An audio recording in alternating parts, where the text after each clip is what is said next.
Terpujilah Tuhan. Shalom semua. Apa kabar? Saya doakan kalian sentiasa sehat dan diberkati selalu. Amin. Ingatlah, Tuhan sentiasa ada di dalam kalian dan menyertai kalian. Puji Tuhan. Hari ini, Pastor Chris akan berkongsikan satu message yang bertajuk Cara memberi pujian yang lebih unggul. Haleluya. Mari kita dengarkan bersama. Ayat Injil pembukaan hari ini dipetik dari 2 Samuel 6 ayat 14 yang berkata, Dan Daud menari-nari dengan sekuat tenaga di hadapan Tuhan. Dan Daud memakai baju efod dari kain lenan. Inilah firman Tuhan. Ada yang beranggapan bahawa dalam ayat Injil di atas, Daud hanya menari menurut daging, yaitu mengikut keinginan tubuh.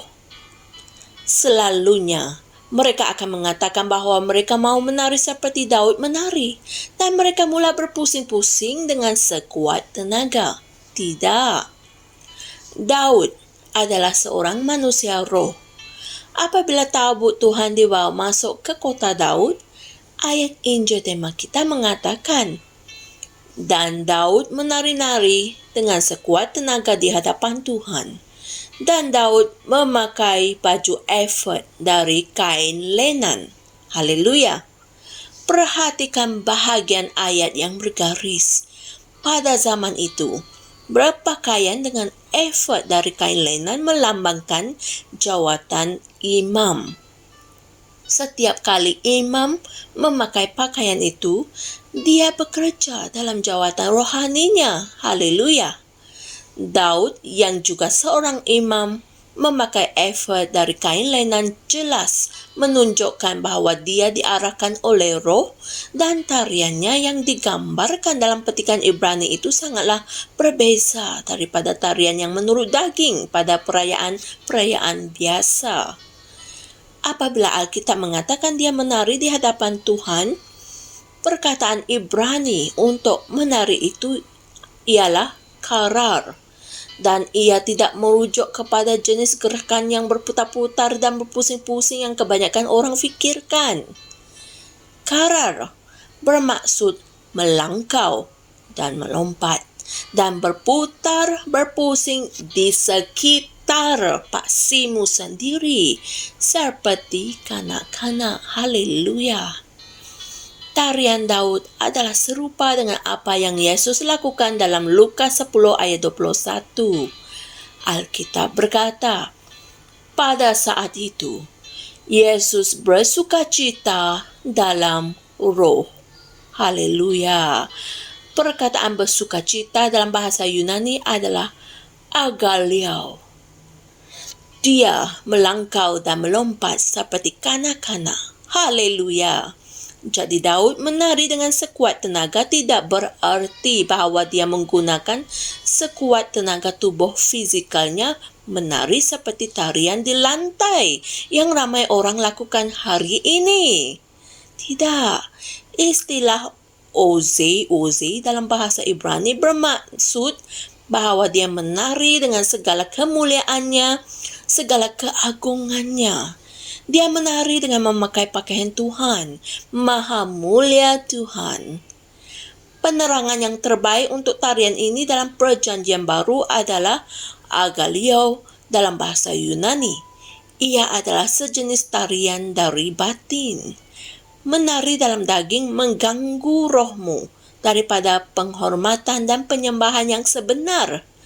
Ia menghilangkan kuasa rohani. Dan ramai yang tidak menyedari perkara ini. Pada hari-hari yang terakhir ini, Roh Tuhan menunjukkan kepada kita cara yang lebih baik untuk memberikan pujian dan penyembahan yang sejati kepada Tuhan. Era menari menurut daging bagi jemaah Kristian sudah berakhir. Apabila kita menyembah Tuhan, ia mesti dan haruslah sentiasa dalam roh. Amin. Di mana Filipi 3 ayat 3 berkata, "Kerana kitalah orang bersunat yang beribadah kepada Allah dalam roh dan bermegah dalam Kristus Yesus dan tidak menaruh kepercayaan pada hal-hal lahiriah." Dan juga Yohanes 4 ayat 23 hingga 24 berkata, "Tetapi saatnya akan datang dan sudah tiba sekarang bahawa penyembah-penyembah yang benar akan menyembah Bapa dalam roh dan kebenaran. Sebab Bapa menghendaki penyembah-penyembah demikian. Allah itu roh dan mereka yang menyembah Dia harus menyembahnya dalam roh dan kebenaran." Haleluya, puji Tuhan. Wow, sungguh menarik ajaran firman Tuhan pada hari ini. Saudara dan saudari sekalian, mari kita sama-sama berdoa. Ya Tuhan, terima kasih atas keistimewaan untuk beribadah dan membimbing aku ke jalan pujian dan penyembahan yang benar yang diperkenankan oleh Engkau.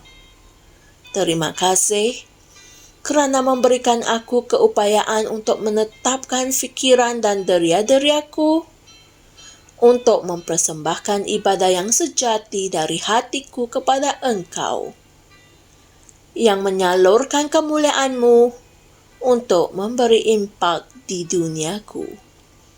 Dalam nama Yesus. Amin.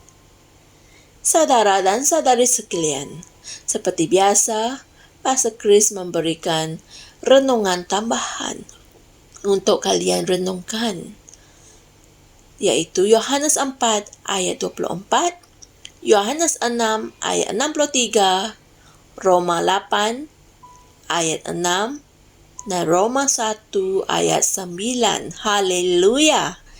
Saya percaya kalian telah memperoleh pengetahuan yang berguna hari ini daripada firman Tuhan. Jumpa lagi esok untuk satu lagi ajaran firman Tuhan dari Pastor Chris. Tuhan berkati. Shalom. Kami percaya saudara-saudari semua telah diberkati dengan perkongsian firman dari Rhapsody Reality.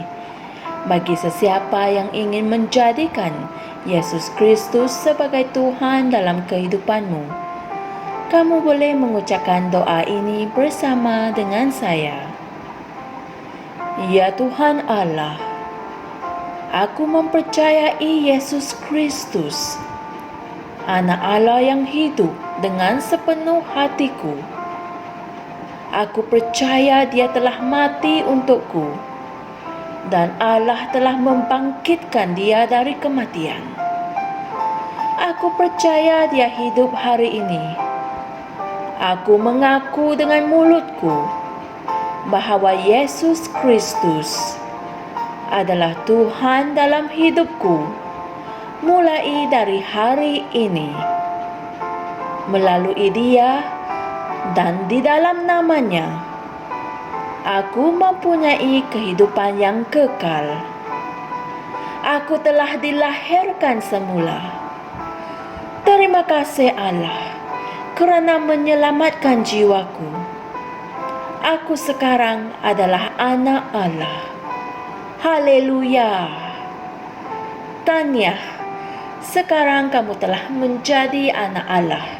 Untuk apa-apa sebarang pertanyaan atau untuk mendapatkan lebih banyak maklumat mengenai bagaimana untuk bertumbuh sebagai seorang Kristian, anda semua boleh hantar mesej di akaun Facebook kami atau email kami di tni.msia@gmail.com. Sekali lagi, tni.msia@gmail.com. Tuhan berkati Anda semua.